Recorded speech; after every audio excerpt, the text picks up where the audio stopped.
Okay, so let's dig into the pricing.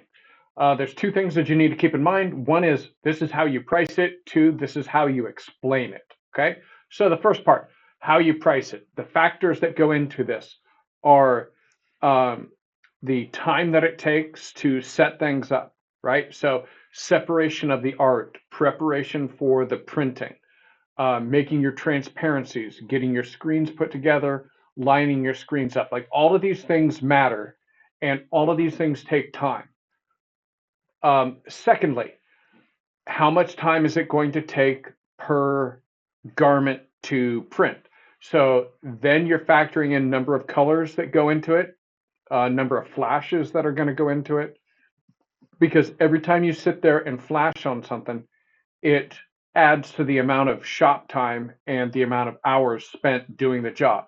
If you do a single color print with black ink on a high vis shirt versus doing a white print on a black garment, completely different amount of time spent printing the job.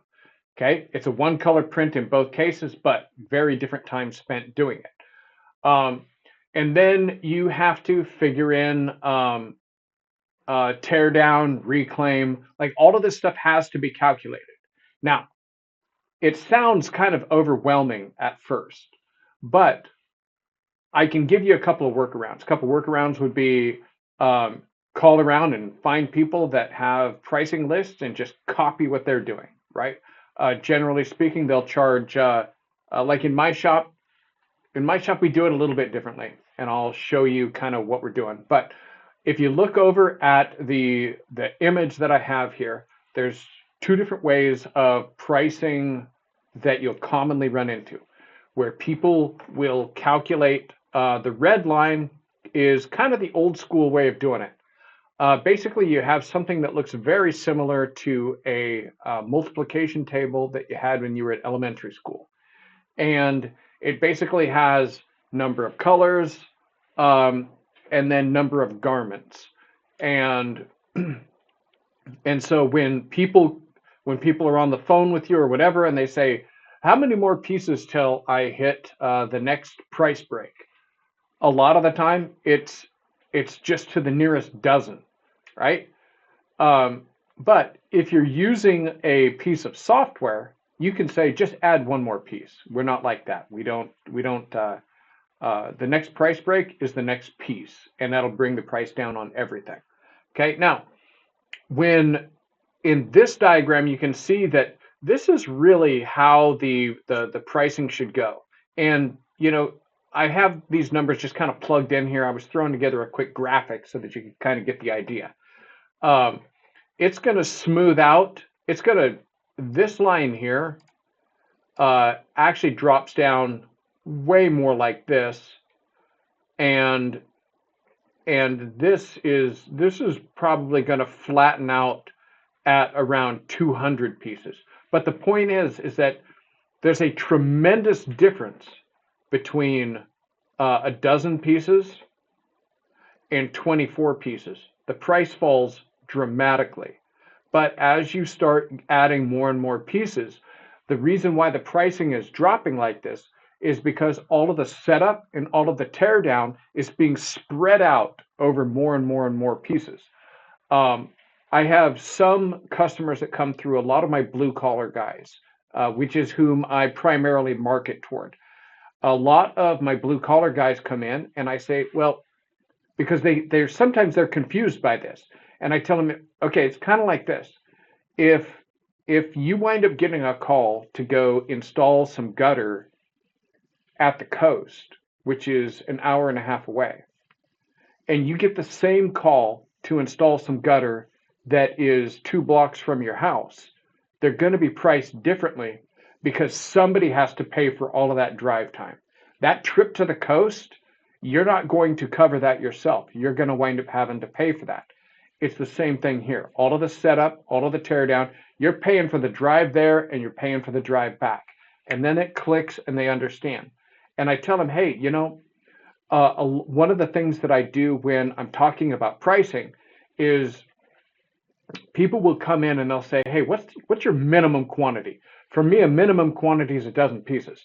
not because I wouldn't sell less than that, but because the pricing up here is so high that nobody is going to buy an $80 t-shirt. They're just not going to buy an $80 t-shirt. But if I tell them, oh, those are $80 per, they're going to go tell all their friends.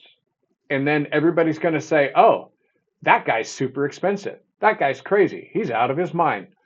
And I don't have a need for that. I prefer, yeah, we just don't price. We're a production shop. We don't do under a dozen pieces. And honestly, at this point, when somebody's like that, I still try to be helpful and I refer them to a company that I know does small orders. They usually do like DTF and that sort of thing. They do not do larger orders. Same thing when people are looking for signs and banners and that sort of thing. I will refer them to a place that only does signs and banners and stickers. They don't do any screen printing.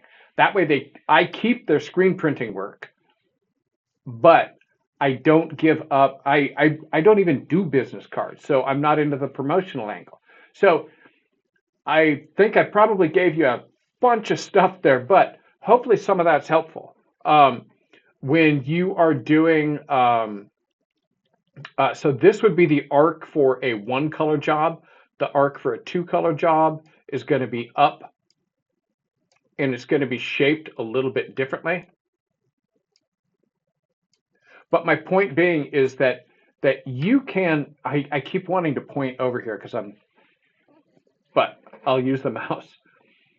The shape for the red one would be farther out, and so that is why this is the benefit of the computer and doing things with a spreadsheet is it makes your pricing smoother and you can be the hero instead of that guy that's like, yeah, I don't know how to calculate it beyond quantities of 12.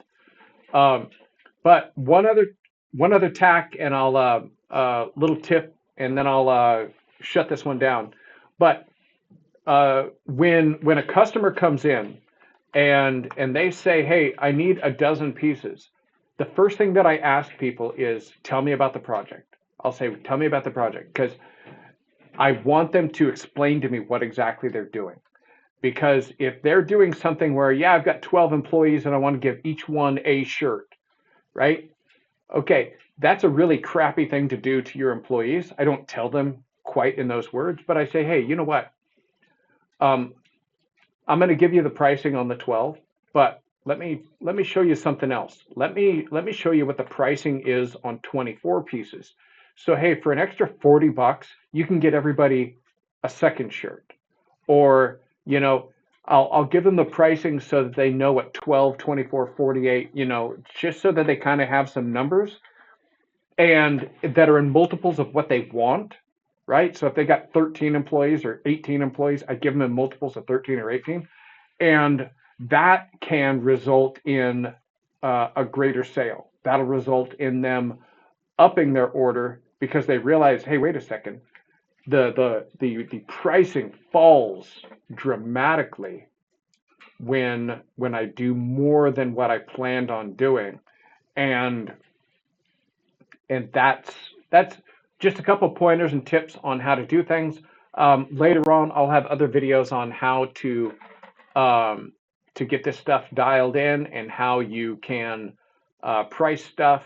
And I'll even I may even put together a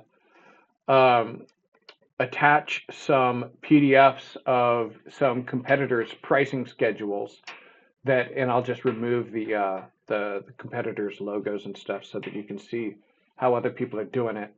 All right, I'm Adam Funderburg from High Caliber Coaching, and I will catch you later. Bye-bye.